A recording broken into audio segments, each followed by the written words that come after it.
çare yoktur bende. İçim kan ağlıyor, dermanım sende. Gece gündüz uyku girmez gözüme. Hasretinle yandı gönlüm sultanım. Hayata bembeyaz bir sayfa açtım. Nerede günah gördüysem ondan kaçtım. İnşallah bir daha yapmayacağım. Yaramı sarmaya geldim sultanım.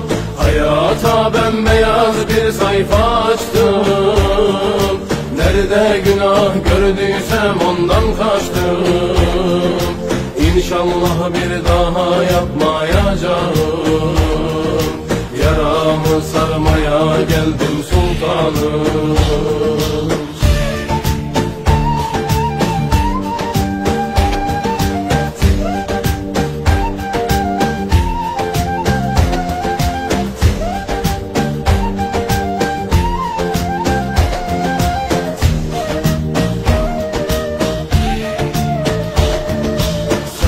Geldim sultanım, ben buradayım.